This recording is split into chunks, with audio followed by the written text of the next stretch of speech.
Okay, so I'm joined by Calibre, who you may not have known was a crooner vocalist. I certainly didn't. Maybe he didn't until recently.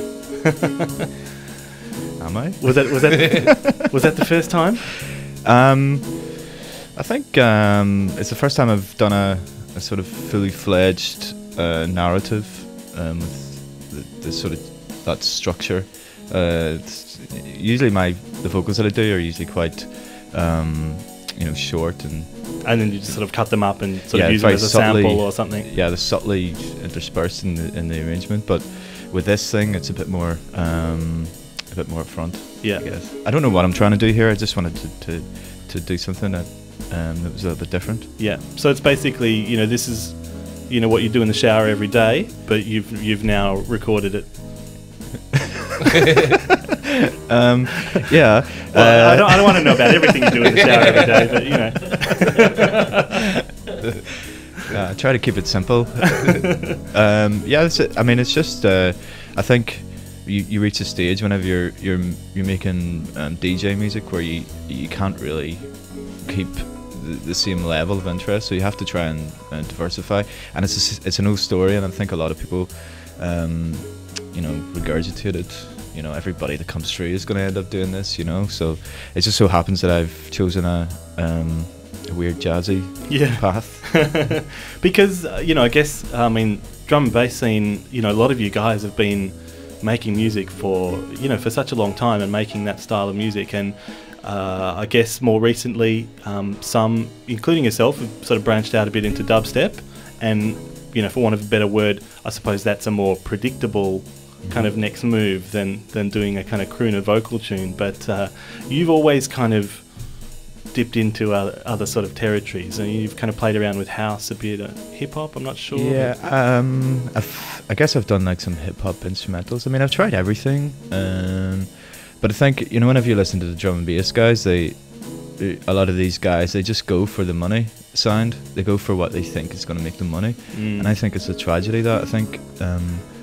People should recognise that they should be honest about how they express themselves instead of, just cynically trying to rape things all the time, which I find sort of I just think it's very it means you get this very narrow field all the time. Everything's sort of money related. So what's the blueprint for making money in drum and bass these days? Is it still pendulum? Don't make drum and bass. I mean, I do okay from it, and I still very graciously I can still get up in the morning and do what I want, pretty much, which is really what I work for, is the time, to write music. But I don't want to be derogatory about drum and bass, because I still think it has a solid platform for expression. I still believe that, and I still think that I can add something different to it, that even at this late stage. Yeah. I mean, it's interesting because I guess it seems like one of the main offshoots for drum and bass producers now is this, I don't even know what you call the sound that these kind of Exit and Autonomic and all those sort of guys are doing, instrumental and all of that. They seem to be drum and bass producers that are now kind of making this quite stark, very, very electronic sounding music. Well, I mean, I'm not one for. I always think that the linguistic interpretation should come afterwards, not before. And I think there's a lot of people that they try to create things out of language rather than the music, and so in order to kind of build the hype.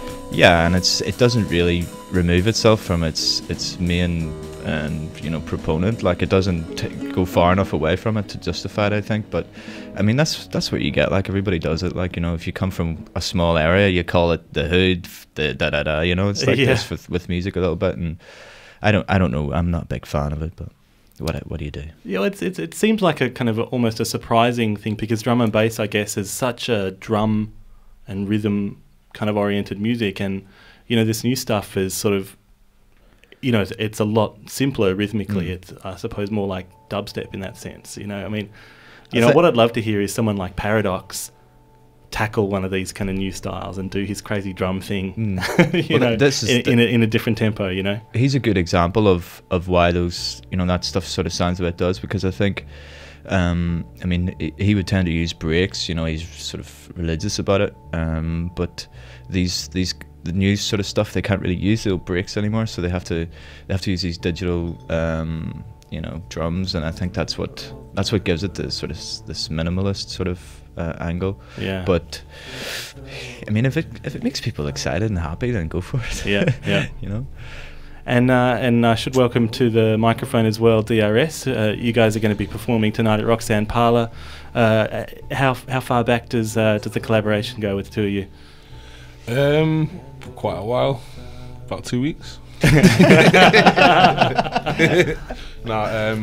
few years. Yeah, man. Dominic Calibre is my favourite person really to work with. I think we gel pretty much. I think we get on. Yeah, sometimes. I mean, and your main thing's still hip hop, but drum and bass is kind of something you sort of dip into from time to time. Is that sort of how it works? It's probably a balance. It's probably a balance. I just look at what I do over drum and bass as hip hop anyway, so it's not. I don't differentiate from it. So it's pretty much the same thing. And sort of would you do a full verse kind of thing, or it's more about the vibe and just kind of? I just do whatever comes out on the night. It might be a verse. I might sometimes do a full song over one of his beats, or freestyle about the crowd, or whatever takes me. I think with Calibre's DJing and the MCing, I think it's more of a sort of a musical thing where some people just go to every city and they have the same. They know what they're gonna play, and the MC knows what he's gonna say, and that works. On that drop, I'll say that and that, but it's never the same thing really, because he never plays the same set anyway. So so it'd be pretty screwed if I had to do that kind of thing. Well, I think you'll find it's going to be an interesting night tonight. Now that we've played the crooner tune on the radio, you're going to have people coming up and basically, asking you to hand the mic over to Dom so he can, put on his bow tie. You need a brandy glass, near the decks or whatever, Yeah, I think I need to be drunk. No. I'm sure that can be arranged. All right, well, let's listen to another track. This is actually a drum and bass one we're going to go into. Did I give you the drum and bass one?